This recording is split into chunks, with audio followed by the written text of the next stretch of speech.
One of the only things that the Republican Party actually excels at is telling the American public what they need to be afraid of. At the heart of all their messaging is fear. The Republican Party needs the American public to be afraid because they know that fear leads people to make irrational decisions, like, say, voting Republican. So they've mastered psychological manipulation and they use it to their advantage. Joining me now to explain how this works is Howard Nations. Howard, I don't know about you, but I watch Fox News occasionally. It's a bad habit, but I have to know what the other side is saying. And all I get out of it is be afraid, be afraid, be afraid. Is that the only thing the Republican Party and their mouthpieces are really capable of telling us these days? Well, it's be afraid, be very afraid, vote Republican. Well, you know, they're very smart because they understand the power of fear. And fear is a very powerful tool in our society. And right now, we have this culture of fear. As Barry Glassner described it in his book, we have a culture of fear where we fear the wrong things greatly out of proportion to the threat. And if you understand neuroscience and the whole concept of human cognition and risk perception, why do we perceive risk as we do? It comes down to this.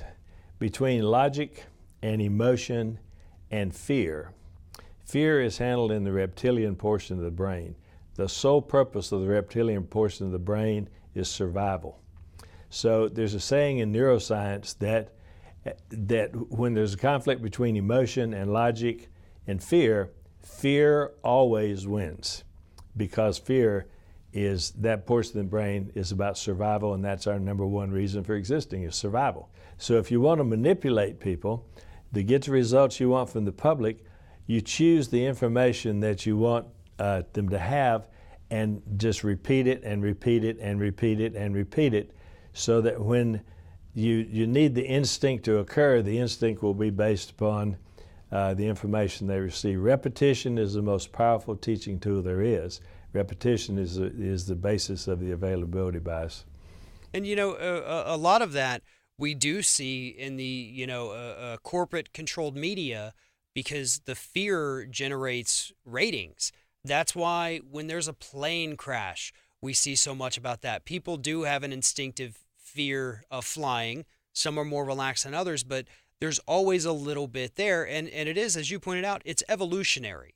You know, it's part of our brain. It's what helped us survive and become what we are today, and it's something we haven't evolved past. And right. You know, evolution does take, millions of years, but as long as Fox News is around, they're not going to let us evolve past that. In fact, they're trying to almost revert us back to being afraid of everything. Don't leave your house, or if you do, you're going to be walking your dog and ISIS is going to hop out from the bushes and kill you. Or you're going to see a little kid in the park and get Ebola. Yeah, that's only true if Ebola doesn't kill you first. Yeah. But,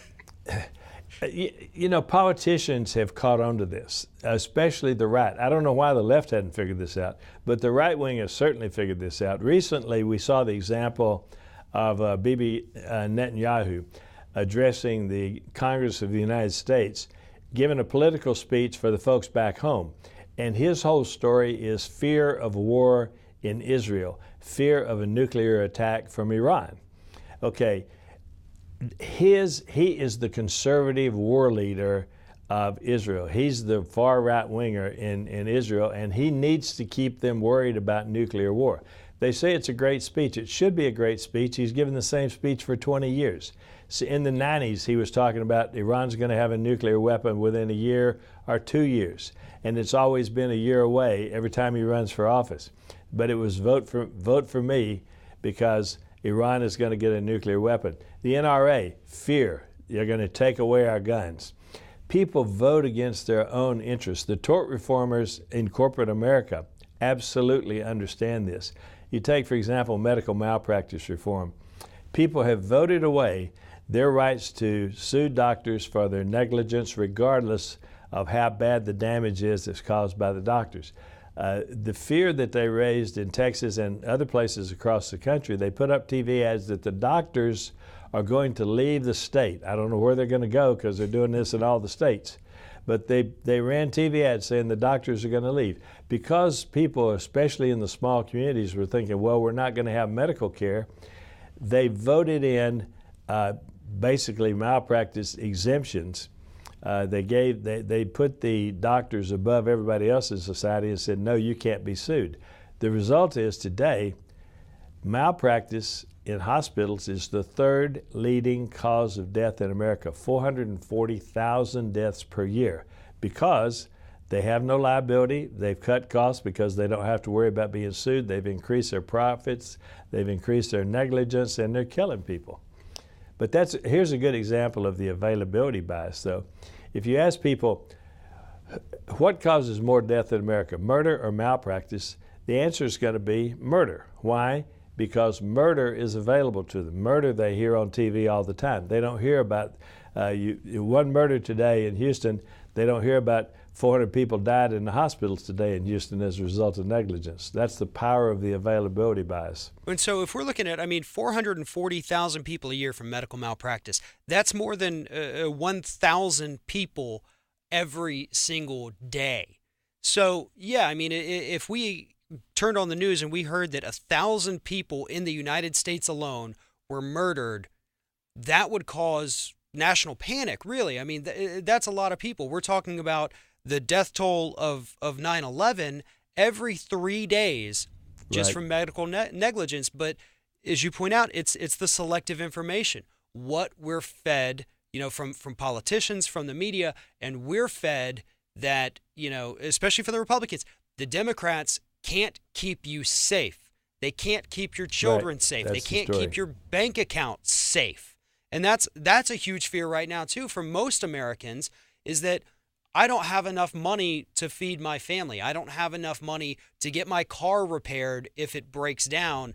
What am I going to do? What am I going to do? And Republicans tell us, you have to vote for me. I'm going to fix it. But more than being worried about that, worry about these, people thousands and thousands of miles away in a country that you'll never go to, killing other people in that country. That's what we're sold. They're selling terrorist attacks, Ebola, gun violence, climate change, fear of the other, fear of immigration, fear of all these immigrants coming into the country and taking over. The history of security states like Russia and Germany, what they do is they instill fear, and through that they control behavior and collect information. They issue propaganda, they issue misinformation. Hitler understood the availability principle very well. Hitler said, if you tell a lie often enough and repeat it often enough, people will not only begin to believe it, but they'll begin to repeat it themselves. That's the mantra upon which Fox News is founded, and they've reached the level of what they call cascading availability. They take the Republican talking points every morning and they repeat them over and over and over and over, and the fact that they're blatant lies has nothing to do with anything except manipulation, mass manipulation of the public. And there's a fear machine on the right. Great authors have written about it in recent years, is that, it essentially it ends with Fox News, but it begins all the way down at the smaller level with the think tanks. They come up with these talking points, they test them, they focus them, and then they go on these TV shows, they talk about them, that spreads, it goes to the politicians, they say it, it's in the mouths of the Fox News hosts, the Alex Jones people who think we need to be afraid because the government's covering up aliens hiding out there, the Glenn Becks, the Bill O'Reillys. Everybody repeats this, but it all started way, way, way down there on the, Republican fear food chain. And that's something, not that we need to use the same tactics by any means, but there is no equivalent of that machine on the left. And there are issues that we probably should be afraid of. Global warming, climate change, that is something that we need to take very seriously. A lot of people don't realize how in danger they are from climate change. The city of Miami in 50 to 100 years won't exist because it will be underwater because we haven't taken action. But you don't see them out there saying that. You don't see them out there saying, people of Miami, stop voting for people like Marco Rubio who don't even believe that climate change is a thing.